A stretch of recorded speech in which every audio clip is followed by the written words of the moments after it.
you very much, ladies and gentlemen, with us in the studio here in New York, and thank you all for being with us across the country tonight.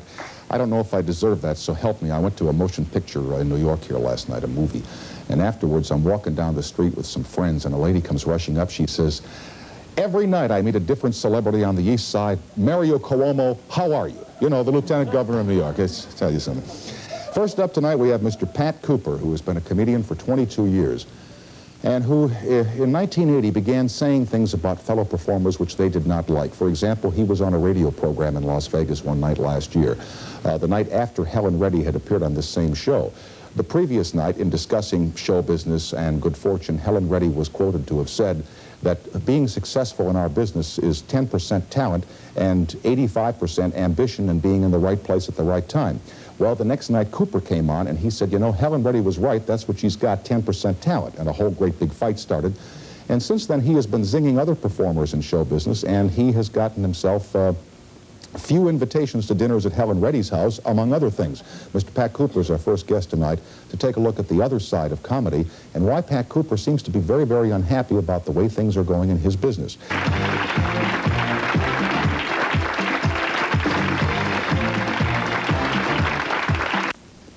Pat Cooper is a gentleman that all of you have seen many, many times on television programs, possibly in his nightclub work. But he's not here tonight to be funny or to tell jokes. Comedians, perhaps more so than most entertainers, have a serious side, and they suffer from the same angers and depressions and anxieties as anybody else. With us tonight to talk about the serious side of Pat Cooper, one that has made some headlines in Las Vegas and all across the country, would you please welcome Mr. Pat Cooper. Pat, welcome. Thank you. Now, I told that little story at the top about you going on a radio program in Las Vegas and making that remark about Helen Reddy. Well, they asked me what I thought of the remark, and I said she's right, because I think she's 100% wrong when she says it's 10% talent. It's more than that. It's more than that. It's 100% talent. You got to lay it down on that floor. She came from Australia, come to this country, and she lays back there. She got a couple of hit records. Now she's dictating policy, and I say she can't do that. All right. Then you had an episode involving Tony Orlando. What'd you say about him and the record? Tony Orlando, let me tell you where this thing started. These are the people who dictate who works with them and who don't work with them. I have a contract with a hotel for 8 weeks, and they say, well, you're going to go with Tony Orlando, you're going to go with Tony Bennett. You know, I say, fine. Now they turn around and say, I don't want them. And I say, well, why? Now there's no answer. I said, now I have a right to work, and I want to know why you're doing this to me. At least give me an answer. They said, well, we like you. See, but we want to go in another direction. I said, what? So they said, well, we want to go with a friend of ours. Fine, like Stephen Eady. Stephen Eady was supposed to work at the Hilton. Had the job 99%. This is, tell Pat it's nothing personal. But we want to have Jack Carter. Fine. Because we love Jack Carter. Fine. Now I go see the marquee, says Stephen Eady and Jack Carter's an eye test. So I said, if you love this guy, why didn't you put his name up there? So I think they're a bunch of hypocrites. Why, I says, don't I get the job? I said, Pat, it's nothing, it's always nothing personal. And I'm saying to myself, why don't somebody do something about this? So what do? I said, I'm going to do it. I work with Jack Jones up in Albany, right? And I'm talking about people who don't bring business in. Now, if you bring the business in, you deserve the money. You deserve all the accolades. You don't bring the business in. Now, you're saying to me that Jack Jones does not bring business in. No, absolutely. All right. Okay? Stephen Eady don't bring the business in. We'll start with that. Now they're dictating policy. If you bring the business in, I say you should dictate some policy. I'm up in Albany with this man. This man surrounds me with 28 men. In the center, I got to work. There's all these stands around. And I say, can you move the band? I mean, I can't work. It's unfair to me. I'm the star. I'm the boss. I says, no, you're not the star and you're not the boss. I'm telling you now, please do me a favor to move it. No.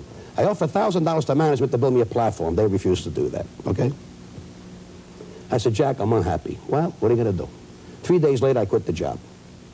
Okay, now they say, well, he's getting too big for his britches. I can't work under these conditions. And who are you to do this? Who are you to do this to me, Jack? I'm a human being. Except that, isn't it a show business fact that the headliner gets to call who his or her or their opening act is? Sometimes. And don't Stephen Eady and Jack Jones, Tony Bennett, whoever, kind of have the call as to who they want to open for them?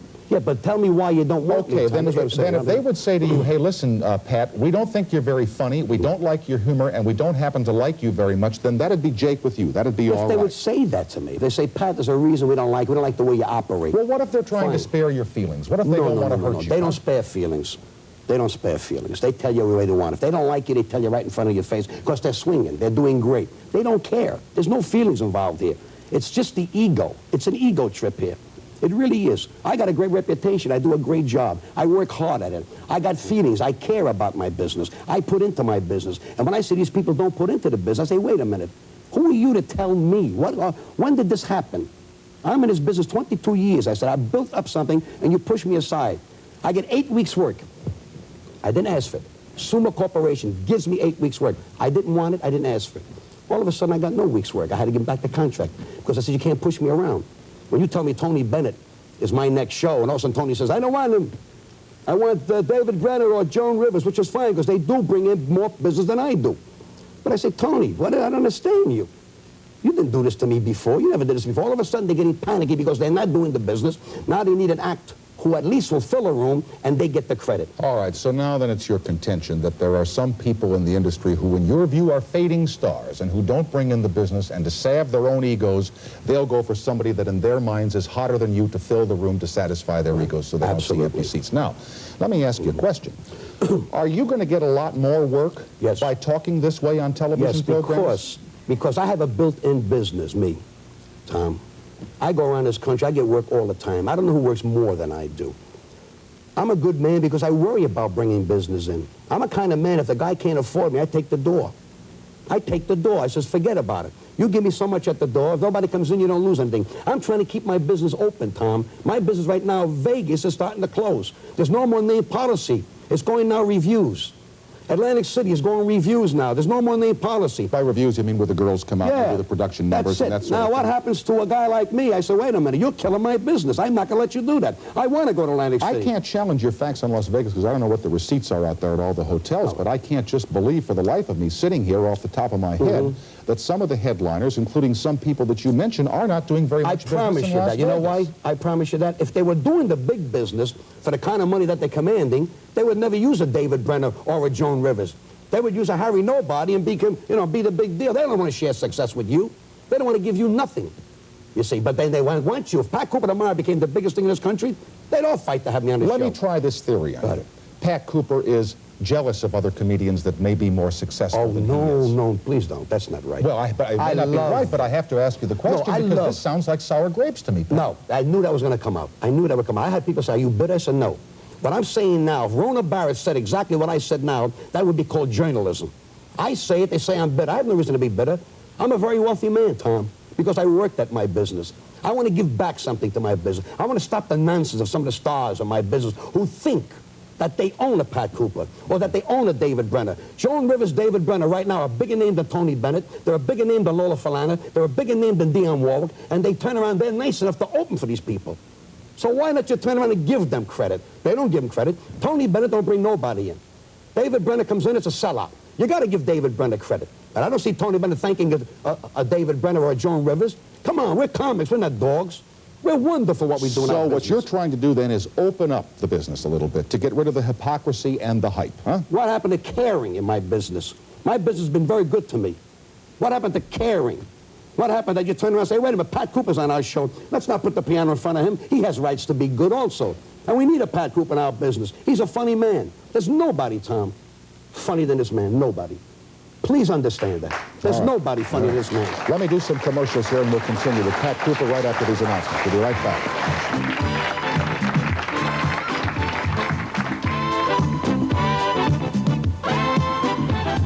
Cooper, how come you're the only one who's blowing the whistle? There must be others if there's a fright. There's a fright, a scare. Most of the comics that I know are scared because they figure Tom Jones won't buy me no more if I mention that he doesn't put my name on the marquee. Tom Jones comes to America. We open our hearts to this man. How dare he not put a name on a marquee? How dare he not share an American comic? You mean he doesn't give you any marquee? Gives you nothing. Gives you zoo, he gives you. I meant, you mentioned somebody who got the small print out there. Gives you nothing. Zoo. Share gives you nothing. Share. Mary Happiness gives you nothing. Nada. Okay. Niente. Yeah. She's got share and share. She has two shares. Share and share alike. Yeah, you see? But she won't put a name on a marquee. She's telling you you don't exist. Lola Falana's telling you you don't exist because Lola Falana thinks she's a big star. Lola Falana's not a star. She's a semi-name. But she turns around and dictates policy you cannot work with unless she sees a kinescope of you. Look at this lady. Who is Lola Falana? What has she done in America that I got to get up and give her a kinescope? I want to see her kinescope. She ain't got none. And another one, Dionne Warwick. I plan around working with Dionne Warwick. She says, I understand you don't like singers. I said, I love singers. So what happens? I don't get the job. I get canceled. I sent him an article from the Los Angeles Times that they wrote about me. And I called her one of the classiest ladies I've ever worked with. I gave her flowers every night because I cared about her. And then I found out that Dionne Warwick don't care about nobody but Dionne Warwick. Solid gold she don't belong in that because she's not even close. Now I'll bring another one. One thing. Here's a new thing. Lola Falani got to call her the first lady of Vegas. Dionne Warwick is so jealous you got to call her the first woman of Vegas. Neither one of them deserves that. They're not in the top 1,000. But Ella Fitzgerald is the first lady of anything. That's a classy lady. That's a classy lady. Who else? Mills Brothers are classy people. I was going to say, is there anybody else you like? Mickey Rooney, the greatest talent of all time. He don't demand. He's a wonderful human being. Who are these people? They make $100,000 a week. Listen to this. Lola Falana makes $100,000 a week. She don't do the business. So the boss is yelling at me. I said, I'll tell you what I do. Give me $50,000 a week. I'll do just as bad, and you'll save $50,000 a week. But they don't want to hear that. All of a sudden, here's the 8 weeks you gave me. Shove it up your nose. I don't want to work for you no more. Why? Because you can't buy me. All right, but look at yourself. Here you are, a funny man, a man who is hilarious, a hysterical man, okay? You're getting yourself exercised. You're getting yourself all worked up. You're pouring poison into your system. What are you doing to yourself? No, you know what I'm doing? No, I don't, but do you know what you're doing? Yes, yes. I'm not afraid. I have no reason to be afraid of. I'm a good working man. I've always worked. I've always made a living. If tonight they tell me you're blackballed from show business, I'll go on because I'm a hell of a guy. I'm not afraid to go back to work. They can't go back to work because there's no character there, Tom. I got character. And they're trying to step on my character, and they're not going to do it. Vegas or any place. They're killing my business because there's no more rooms to work. They're overselling themselves. They're overselling themselves. And management is equally to blame, too. They turn around, they want airplane fare, they want certain liquor, they want certain kind of fruit. I'm going to tell you a very fair story. All right, my wife sends me a fruit basket, my wife. The card was lost, you know, from your wife, Patty, I love you. It was lost. All right? Jerry Vale, not a bargain, right? Jerry Vale, he turns around, he thinks it's his, he takes the fruit basket and puts it in his room. So I got such, you know, what am I saying? My wife said, that's because he's the star. Because when I'm the closing act, that's my fruit basket. Take the fruit basket. Choke on it. Who cares? Who cares? But that's the ego. That's the ego. I want. How many bottles of whiskey you got? I don't know. They put 2. Well, he's got 2. I got to have 3. Hey, are you stupid? Life is short. The millions of dollars we make a year, people who walk in the street can't pay their taxes, can't buy a sandwich, and we going to show the public that we're stupid? No, my business is a great business. We should explain to the public, at least we're grateful. But what about the guy who's out there right now looking at a car payment tomorrow who can't make it, and you're sitting here saying, I got enough money to last me the rest of my life? Do you think he's going to feel very... I didn't say I got enough money to last me my life. You said you're a very wealthy man. But I didn't mean financially. I meant I'm a wealthy man because I got character. I'll make a living all the time. I'm not a wealthy man that can quit tomorrow morning. But I'm trying to make sure that these guys don't help me quit tomorrow morning. What about the old theory, don't bite the hand that feeds? They're not feeding me because they're not paying me. Tom Jones don't pay Pat Cooper. Lola Falana don't pay Pat Cooper. I get paid by the hotel, which are very hypocritical because they gave me 8 weeks to work the Sands Hotel. In 1 month, they tell me you can't work with Tony. He don't want you. Lola don't want you. Joe don't want you. Wait a minute. Why did you give me 8 weeks? Here's your 8 weeks back. I want to ask you a question. How many acts you know would give back? $160,000.